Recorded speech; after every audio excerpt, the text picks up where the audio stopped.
جیسے کہ میں نے پہلے عرض کیا کہ اس سورہ مبارکہ میں، سورہ البقرہ میں کئی ایسی عظیم آیات ہیں جو اپنے معنی کے اعتبار سے، مطالب کے اعتبار سے، اپنی حکمت کے اعتبار سے، حجم کے اعتبار سے بہت عظیم ہیں۔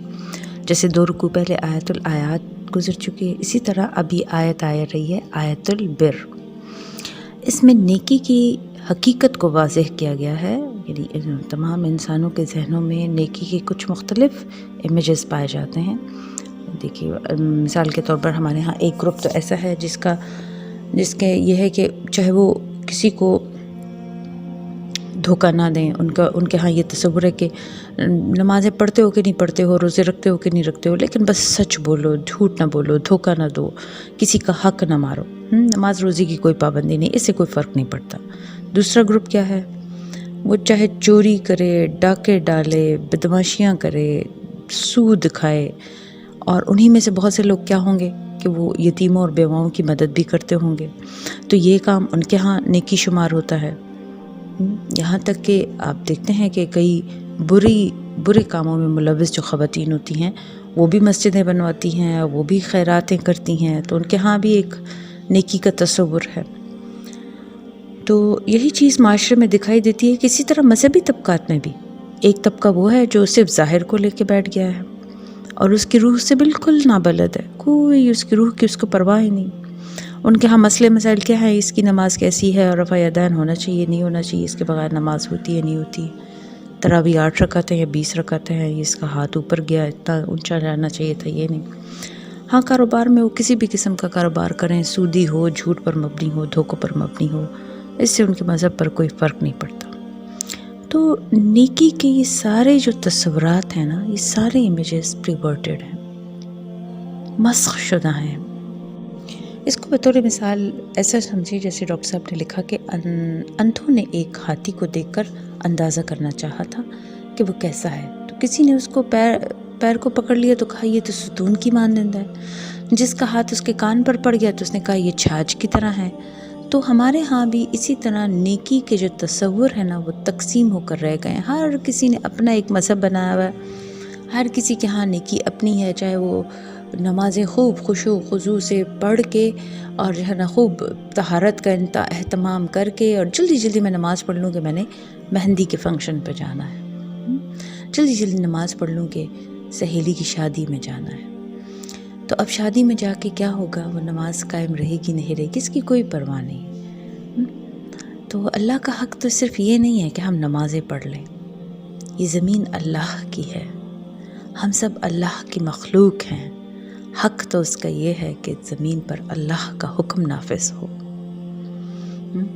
تو اس آیت، یہ جو آیت ہے اس اعتبار سے قرآن مجید کی عظیم ترین آیت ہے کہ وہ ہمیں نیکی کی روح کے بارے میں بتاتی ہے کہ روح کیا ہے، اس کا ظاہر کیا ہے، اس کے باطن کیا ہے، اس کی حقیقت کیا ہے، اس نیکی کی جڑ اور اس کی بنیاد کیا ہے، اور پھر اس نیکی کے مظاہر میں سے اہم ترین کون سے مظاہر ہیں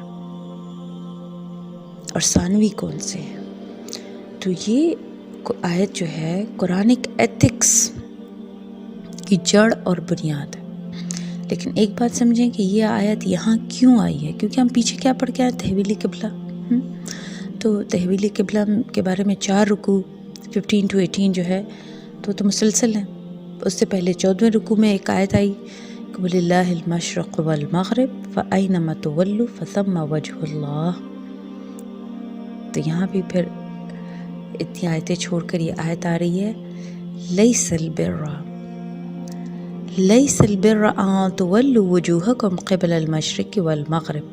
نیکی یہی نہیں ہے کہ تم اپنے چہرے مشرق اور مغرب کی طرف پھیر دو، یعنی نیکی کی نفی نہیں کی گئی، یہ نہیں کہا گیا کہ یہ کوئی نیکی نہیں ہے، یہ بھی نیکی ہے، یعنی نیکی کا جو ظاہر ہے وہ بھی نیکی ہے، لیکن اصل میں جو حاصل ہے، جو مقصود ہے، وہ اس کا باطن ہے۔ اگر باطن صحیح ہے تو حقیقت میں نیکی نیکی ہے، ورنہ نہیں ہے۔ وَلَكِنَّ الْبِرَّ، بلکہ نیکی تو اس کی ہے، من آمن باللہ والیوم الآخر والملائکۃ والکتاب والنبیین، جو ایمان لائے۔ بات کیا ہو رہی ہے؟ من آمنا، جو ایمان لائے. ایمان ہمارے اندر کی کیفیت ہے اور اسلام ہماری ظاہری کیفیت ہے. تو جو کوئی ایمان لائے اللہ پر، یوم آخرت پر، فرشتوں پر، کتاب پر اور نبیوں پر، سب سے پہلے نیکی کی جڑ بنیاد بیان کر دی گئی کہ یہ ایمان ہے، تاکہ ہم اپنی نیتوں کو درست کر لیں. ایمانیات میں سب سے پہلی جو چیز ہے وہ کیا ہے؟ اللہ پر ایمان. یعنی جو بھی نیکی کر رہا ہے اس کا مطلوب و مقصود صرف اور صرف اللہ ہے، وہ صرف اور صرف اللہ سے اجر کا طالب ہے. پھر قیامت کے دن پر ایمان کا ذکر ہے کہ اس نیکی کا اجر دنیا میں نہیں بلکہ آخرت میں مطلوب ہے، ورنہ تو سودا ہو گیا نا، سوداگری ہو گئی. پھر اگر انسان نے کوئی چیز خریدنی بیچنی ہے تو پھر دنیا بیچے، دین تو نہ بیچے. تو دین کا کام کرنے والے کی نیت سوائے آخرت میں نجات کے اور اللہ کی رضا کے کوئی دوسری چیز نہیں ہو سکتی. پھر دیکھیے یوم آخرت کے بعد فرشتوں، کتابوں اور انبیاء علیہم السلام پر ایمان کا ذکر کیا گیا. تو یہ تینوں چیزیں مل کر ایک یونٹ بنتے ہیں، چین ہے نا. ٹھیک ہے، فرشتے کے ذریعے وحی آئی، وحی میں وہ کیا لایا؟ کتاب. کتاب کس پر نازل ہوئی؟ انبیاء کرام پر. کسی کو صحیفے ملے، کسی کو کتب ملی. تو ایمان بالرسالت کا تعلق نیکی کے ساتھ کیا ہے؟ یہ ہے کہ نیکی کا ایک مجسمہ، ایک ماڈل، ایک آئیڈیل اسوہ رسول صلی اللہ علیہ وسلم کی صورت میں انسانوں کے سامنے رہے. ایسا نہ ہو کہ اونچ نیچ ہو جائے. نیکیوں کے معاملے میں ایسا بھی ہوتا ہے کہ کوئی جذبات میں ایک طرف کو نکل گیا اور کوئی دوسری طرف کو نکل گیا. تو اس گمراہی سے بچنے کی ایک ہی صورت ہے کہ ایک مکمل اسوہ سامنے رہے جس میں تمام چیزیں معتدل ہوں، اور وہ اسوہ کیا ہے ہمارے لیے؟ نبی کریم صلی اللہ علیہ وسلم کی شخصیت ہے. نیکی کے ظاہر کے لیے ہم آپ صلی اللہ علیہ وسلم ہی کو معیار سمجھیں گے. جو چیز جتنی آپ صلی اللہ علیہ وسلم کی سیرت میں ہے اس سے زیادہ نہ ہو اور اس سے کم نہ ہو. کوشش یہ ہو کہ انسان حد الوسع پوری طرح اپنی کوشش کرے کہ اسوہ رسول صلی اللہ علیہ وسلم کی کامل پیروی کرے. اور کیا کرے؟ وہ آت المال علی حبہ، اور وہ خرچ کرے مال اس کی محبت کے باوجود. یعنی مال کی محبت کے باوجود وہ اپنے مال کو اللہ کے لیے خرچ کرے. ذوی القربى والیتامى والمساکین وابن السبیل والسائلین فی الرقاب. رشتہ داروں کو، یتیموں، محتاجوں، مسافروں اور مانگنے والوں پر اور گردنوں کے چھڑانے میں. گویا نیکی کے مظاہر میں اولین مظہر جو ہے وہ انسانی ہمدردی ہے. اگر یہ نہیں ہے تو نیکی کا وجود ہی نہیں ہے. عبادات کے انبار لگے ہوں مگر دل میں بدبختی ہو، سختی ہو، انسان کو حاجت میں دیکھ کر انسان کا دل نرم نہ ہو، کسی کو تکلیف میں دیکھ کر بھی تجوری کی طرف ہاتھ نہ بڑھے حالانکہ وہاں پر مال موجود ہو، تو یہ طرز عمل دین کی روح سے خالی ہے. سورہ آل عمران میں ہے نا الفاظ لن تنالوا البر حتى تنفقوا مما تحبون.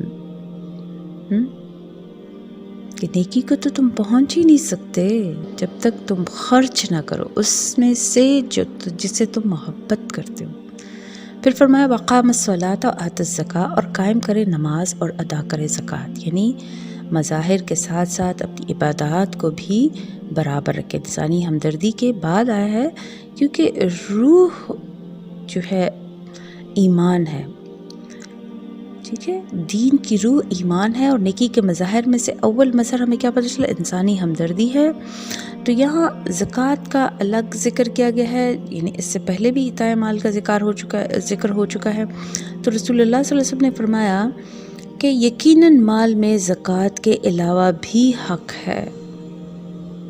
ٹھیک ہے، وقام الصلاۃ وآت الزکاۃ، پہلے بھی خرچ کی بات آئی اور یہاں پھر زکوٰۃ کا الگ سے بھی ذکر کرنے. اگر کچھ لوگوں نے یہ سمجھا کہ بس ہم نے اپنے مال میں سے زکوٰۃ نکال دی اور حق جو ہے ادا ہو گیا، تو یہ ان کی جو ہے نا خام خیالی ہے.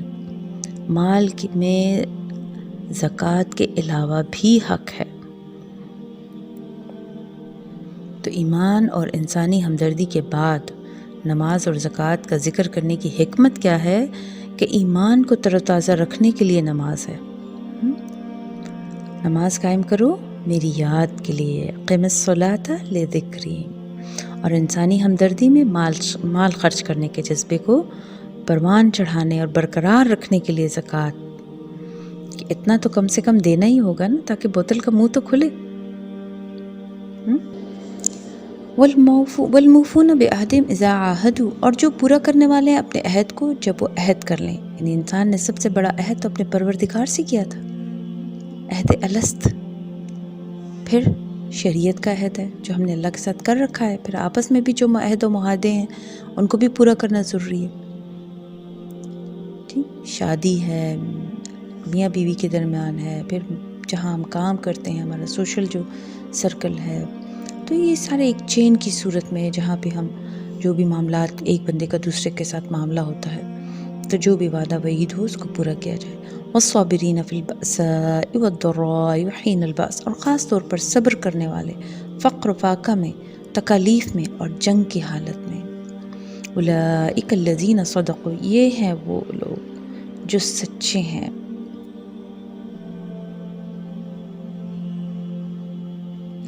وَأُولَئِكَ هُمُ الْمُتَّقُونَ، اور یہی حقیقت میں متقین ہیں۔ یعنی ہمارے ذہنوں میں نیکی اور تقوی کے تو کچھ اور ہی امیجز، کچھ اور ہی نقشے بیٹھے ہوئے ہیں کہ شاید تقوی کسی مخصوص لباس یا خاص قسم کے ایک ڈریس اپ یا خاص قسم کی جو ہے نا حال حلیہ بنانے کا نام ہے۔ یہاں اللہ تعالیٰ نے قرآن پاک نے نیکی اور تقوی کی جو ایک حامل شخصیت ہے اس کا تو کوئی اور ہی ہمیں امیج بتایا، اور اس کا کردار کا جو ہے نا پورا ایک نقشہ سا کھینچ دیا ہے کہ اس کے باطن میں کیا ہے، ایمان کی روح موجود ہے، اور ظاہر میں اس ترتیب کے ساتھ دین کے سارے تقاضے اور نیکی کے سارے مظاہر موجود ہیں۔